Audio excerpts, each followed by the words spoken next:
Olá! Que tal a gente fazer uma ponte hoje? Uma ponte entre uma teoria sociológica lá do século XIX e as ferramentas que profissionais de saúde mental usam hoje, na prática clínica. A ideia é mergulhar na obra de Emily Durkheim para entender o suicídio como um fato social e, logo em seguida, ver como tudo isso se conecta com o acolhimento e o cuidado no dia a dia. E para começar, é fundamental a gente entender a experiência humana por trás de qualquer estatística. Edwin Schneidman, que foi o fundador da suicidologia, descreveu esse estado de uma forma, de uma clareza impressionante. Veja bem, não se trata de querer morrer, mas sim da necessidade de parar uma dor que se tornou simplesmente insuportável. É a partir desse ponto, desse lugar de empatia, que toda a nossa conversa precisa começar. Bem, o nosso roteiro aqui é bem direto. A gente começa com a base sociológica de Durkheim, explorando os 4 tipos de suicídio que ele identificou. Depois, vamos conectar isso com a crise de sentido que acontece no nível individual. E aí, a gente entra de cabeça na parte prática. Como avaliar riscos, como construir um plano de segurança e quais são os pilares de um acolhimento ético e eficaz. Vamos lá, então. Pensa só. Final do século XIX. Emily Durkheim chega com uma ideia que foi, para a época, revolucionária. Ele disse, olha, o suicídio não é só um ato de desespero individual. Ele é, na verdade, um fato social, ou seja, um reflexo direto da saúde da sociedade em que a pessoa vive. Para explicar isso, Durkheim identificou 2 forças sociais que são centrais. A primeira é a integração social, o quão conectados nós nos sentimos a um grupo ou à comunidade. A segunda é a regulação social, o conjunto de regras, de normas que dão um norte para a nossa vida. O problema, segundo ele, é o desequilíbrio. Tanto a falta quanto o excesso de qualquer uma dessas forças acaba criando um ambiente propício ao desespero. E é justamente a partir desses desequilíbrios que Durkheim classifica o suicídio em 4 tipos diferentes. Cada um deles revela uma forma de pressão que a sociedade pode exercer sobre nós. Vamos ver como isso funciona na prática. O primeiro é o suicídio egoísta. Ele acontece quando os laços sociais estão frouxos, sabe? A pessoa se sente desconectada, sozinha, como se não pertencesse a lugar nenhum. Essa falta de integração social deixa o indivíduo completamente vulnerável, sozinho com seu próprio sofrimento. E, gente, isso é incrivelmente atual, né? É só pensar no isolamento que pode vir com um trabalho remoto muito prolongado, ou na solidão que muitas pessoas sentem nas grandes cidades. Mesmo rodeadas de gente, os laços significativos podem ser muito raros. Essa falta de um senso de comunidade é um fator de risco real. Agora, no extremo oposto, a gente tem o suicídio altruísta. Aqui a integração é tão, mas tão intensa que o eu praticamente desaparece dentro do nós. A identidade da pessoa é totalmente engolida pelo grupo e a morte pode até ser vista como um dever, um sacrifício honroso em nome do coletivo. Os exemplos clássicos deixam isso bem claro. Um soldado que se joga na frente de um perigo pela sua pátria, ou, em casos mais extremos, membros de seitas que cometem suicídios coletivos. A vida individual perde o valor em comparação com o valor que é dado ao grupo. Certo? Agora vamos para outra força, a da regulação. O suicídio anômico acontece quando as regras sociais, de repente, entram em colapso.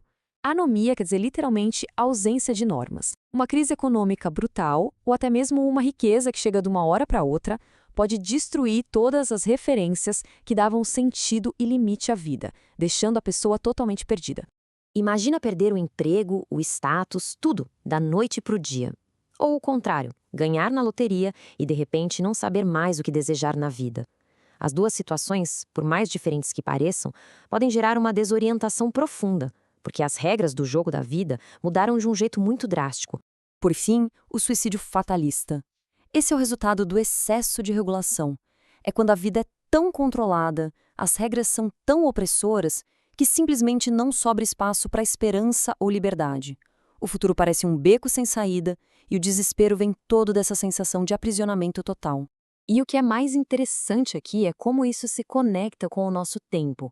Aquela pressão constante das mídias sociais por uma vida perfeita, um corpo perfeito, uma carreira perfeita. Isso pode criar uma espécie de fatalismo moderno, um sentimento esmagador de que nunca vai ser possível atingir aqueles padrões. Ok. Agora é hora da gente fazer a ponte. Durkheim nos deu esse mapa social, mas como isso se traduz na experiência de cada um? Para entender a crise interna, o psiquiatra Viktor Frankl, que foi um sobrevivente do Holocausto, nos oferece uma lente poderosíssima. Frankl propôs uma fórmula que é de uma simplicidade genial: D igual a S menos P. O desespero não vem só do sofrimento. Ele surge quando esse sofrimento não tem um propósito, não tem um sentido. É o sofrimento vazio que se torna de fato intolerável. Então, o ponto crucial é este: o trabalho terapêutico não é necessariamente eliminar o sofrimento, porque muitas vezes isso é impossível. O objetivo é ajudar a pessoa a encontrar um sentido para ele. É a busca por um porquê que nos permite suportar quase qualquer como. Com toda essa base teórica em mente, como é que um profissional de saúde mental age na prática? Agora a gente entra no campo da clínica, usando como referência o trabalho do Neuribotega, que nos dá um método bem claro para avaliar a gravidade da situação. A estratificação de risco é uma ferramenta fundamental. O que diferencia os níveis não é só a presença do pensamento, mas sim a intensidade ou planejamento. A gente vai de pensamentos vagos, lá no nível baixo, até um plano específico e uma intenção clara no nível alto, que exige uma ação imediata. Saber identificar onde a pessoa se encontra nesse espectro é o que define a urgência e o tipo de intervenção necessária. Depois de avaliar o risco, o próximo passo é agir, e não de uma forma apenas reativa, mas de uma forma proativa, construindo junto com a pessoa um plano de segurança. Pense nisso como uma ferramenta colaborativa, feita para ajudar a navegar os momentos mais difíceis da crise. E esse plano é construído em etapas. Tudo começa com um acolhimento empático, seguro, sem julgamento nenhum. Depois, a gente mapeia o que piora a situação, os gatilhos e também o que ajuda, os fatores de proteção. A partir daí, são definidas ações concretas e, o que é crucial, se ativa a rede de apoio. Olha aí a gente voltando à importância dos laços sociais que Durkheim apontou lá atrás. O trabalho clínico vai muito além de resolver a crise imediata. Envolve uma responsabilidade ética muito profunda e um objetivo de longo prazo, que é ajudar a pessoa a construir resiliência para o futuro. E aqui, a gente lida com questões bem complexas. Existe o dever ético e legal de proteger a vida, o que pode levar a decisões difíceis como a internação, por exemplo. O apoio da família é, mais uma vez, destacado como algo fundamental. E o objetivo final é sempre terapêutico: ajudar a pessoa a se fortalecer através da adversidade. Nietzsche resumiu essa ideia de um jeito muito poderoso. O objetivo da terapia não é só sobreviver à crise, mas, quem sabe, sair dela com uma nova força, uma nova compreensão sobre si e sobre a vida. O sofrimento, quando ele é ressignificado, pode ser transformador. E assim a gente fecha o círculo. Começamos com a sociedade e terminamos com uma pergunta que nos joga de volta para ela.